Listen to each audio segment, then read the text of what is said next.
Okay, so in 1997, we had elections. The elections were won by the so-called Election Action Solidarity, so the political movement, which was a kind of the coalition of different parties, but rooted in the solidarity trade union movement, so a kind of it was 10 years after the huge political changes which took place in Poland in 1890, and so there's quite a big success in the elections, and the new government started big reforms. They started with the reform of the pension system, which was the kind of the economical pressure to changing that, for the health funding system, health security, public administration, changing the structure of the public administration, changing the responsibility of the local regional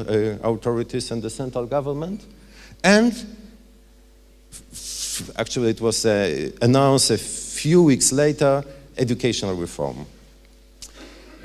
So there was a package of the big reform which affected society in a very big extent. And there was a kind of story, because the Minister of Education at the time, Professor Handke, was the professor of chemistry at the university in Krakow, very distinguished professor with the, good reputation in the sound research in chemistry, with absolutely no knowledge about school education. And some people said that the reasons of his success was his lack of knowledge, and that he didn't know that it was impossible what he proposed. And actually he succeeded. He was very determined. He, as a clever man, he learned quite quickly, and he has very good advisors around him who supported his efforts. So it was quite exciting time, as you can imagine. Well, so you would not be surprised when you see the key objectives of the reform. That is the buzzwords which on Sunday are repeated a couple of times.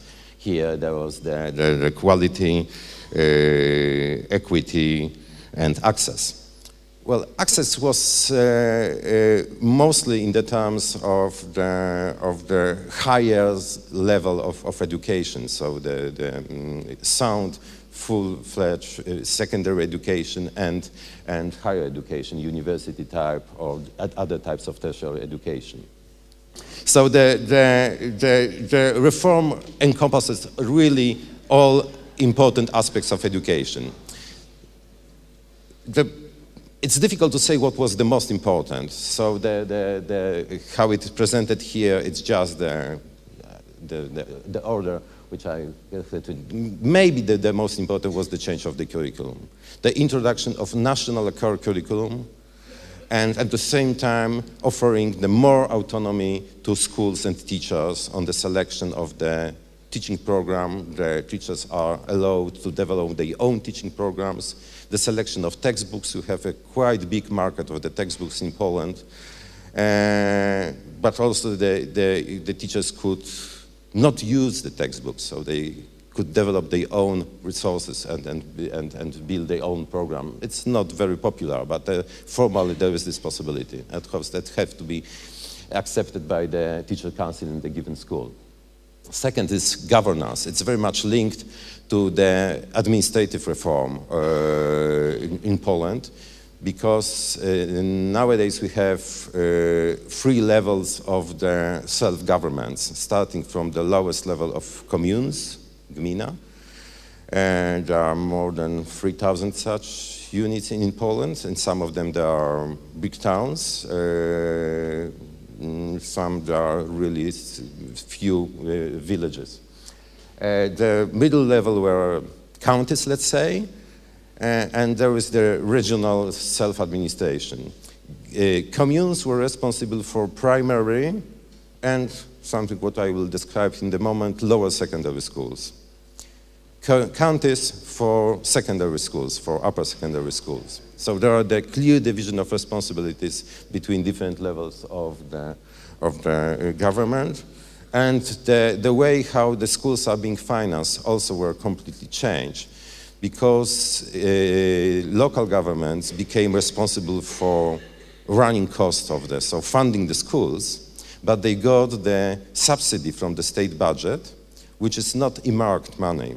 So they got some amount of money, they could spend it for schools, but they could build roads for that money as well.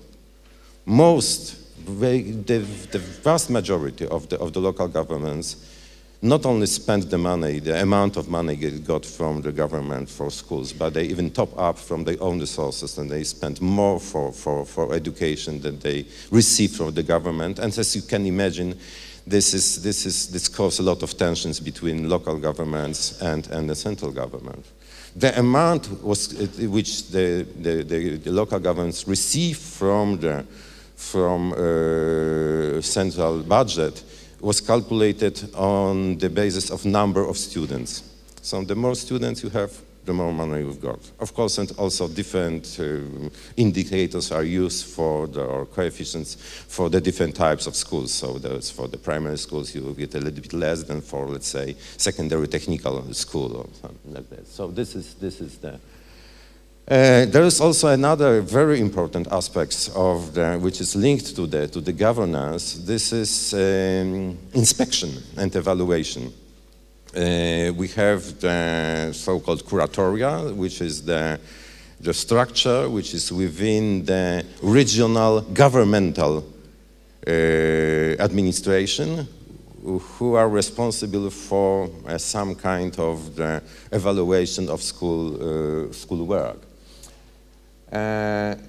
Before the reform, those authorities also were responsible for running secondary schools. So once the responsibility was shifted to the counties, they have only limited responsibility for different type of inspections. But at that time, there was no clear distinction between evaluation, assessment, and supporting. Because some people said, okay, it's not enough to say, okay, this naming and blaming approach, it's not enough to say you are not doing well or you are doing well, but if you are not doing well, it may be some kind of advice how you could improve would be needed. There is the discussion about how to separate these two functions or how to link these two functions. Teachers, so this is probably the most important part and most interesting part of that. There is the new structure of the teacher career were introduced with the 4 levels of the teacher career, starting from the trainee teacher who has just the 1 year appointment. And there is some kind of devaluation by the end of this term, and then another stages to the last stage of so-called charter teachers, someone who has a permanent contract, and to advance from one step to another, which is connected with the increase in salaries at the same time. The salaries are regulated by the central law, with some room for maneuver for school heads, the directors of schools. So there is the rising from the one level of the teacher career to another. You have to teach for some time, so there are different periods of seniority, and also you have to pass some kind of it's not really exam, but the kind of the listening by the commission when you prove that you are really performing well. There are also portfolio of results attached to that. And finally, which is the most visible part of the reform, the change of the structure of educational system. And there are some doubts if it was really needed, and the argument which maybe was not most important, but for me quite convincing. If we return to the first point, the new curriculum, new content of education, new way of delivering this new content, And you, as experienced teacher, you are aware that schools are, and teachers are very clever to bypass these attempts and to follow the well-known old path of the using the same textbooks, the same notes for years. I'm not criticizing, and there are plenty of innovative teachers, but there is a kind of the tendency, okay, change to something unknown, maybe it's better, it's safer for the teachers, there is a proof, a tried methods, and okay, maybe I make some experiments on the margin, being careful that not to make any harm to the students. A little bit exaggerating at the moment, but not all teachers are enthusiastic about the change. It's, so introducing new structure, that is the way that everybody noticed that there is a big change. There is a big change. We are going to change the school. It started the very in-depth debate, not community, but among the parents, the partners of education, employers, and so on. So why we are changing that? What is the objectives? Would it help to attain this equity, equality aspects of the reform? So let's see how that. So there is something what I already presented to you. So let's skip that and. Okay. So sorry, I rescheduled a little bit the slides. So just returning to this issue of the teacher appraisal grades in the. So you can very quickly see how teachers benefit and how they use these opportunities. Here you can see there are the trainee teachers. So this is this lowest.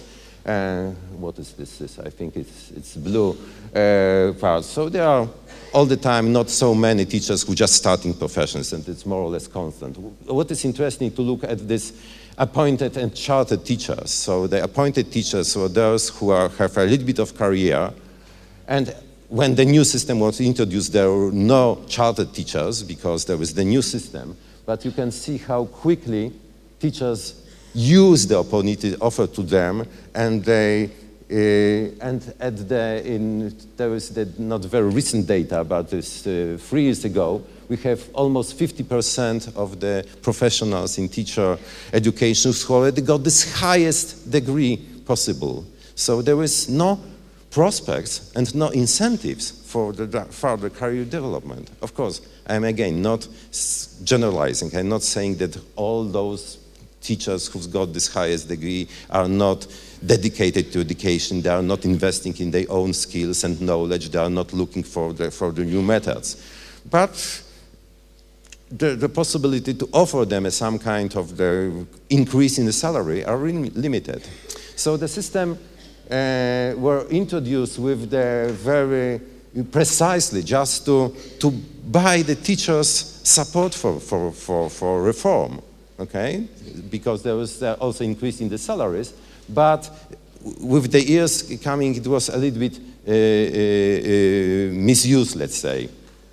Okay, let's look at the structure. This is this picture which you already seen with the structure before the reform, and here how it was changed. So as you can see, the primary education was shorter. It was just now 6 years of 6 grades, and there is a new type of education, lower secondary schools, the flagship of the reform. So the new system is sometimes described as 6 + 3 + 3. So 6 years of the primary education, 3 years of the comprehensive, general, lower secondary education. If we return for a second to the previous picture, I'd just like to pay your attention to this bar. 15-year-olds in older system were already in different type of the secondary schools. Once the new system were introduced, the 15-year-olds were all in the last grade of the lower secondary school. So if we return to this, okay, so there are some more information. There is new completely new element in the system: external, centrally organized exams at the end of each stage of education. So we have the short test at the end of primary schools, covering the Polish language, mathematics, element of science, element of the civic education and history, and since recent also foreign language. We have the exam at the end of the lower secondary schools, which contributed contributed with the 50%, let's say, contributed to the selection criteria to the upper secondary schools. Another 50% are the marks received at the end of that school.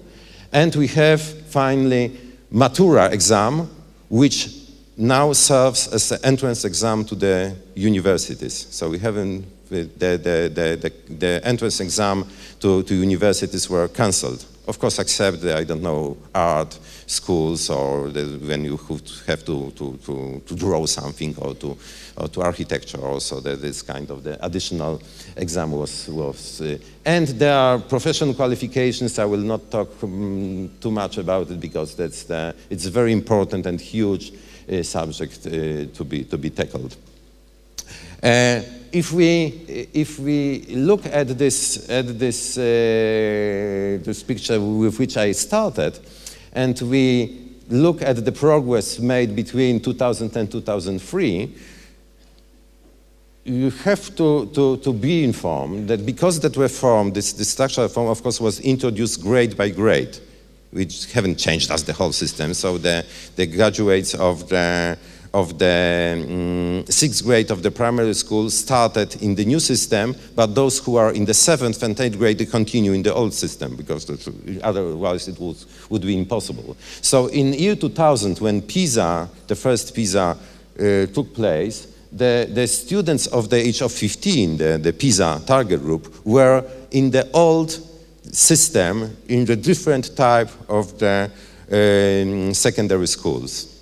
So it was quite important to remember, because I will talk later on about the effect of the selections. So let's look at in more details about the results of PISA, particularly the distribution, when we are talking about the aspects of equity.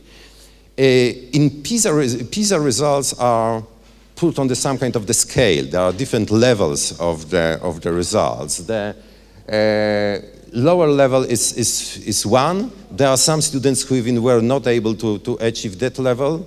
Level 2 is something what is considered a minimum for surviving in today's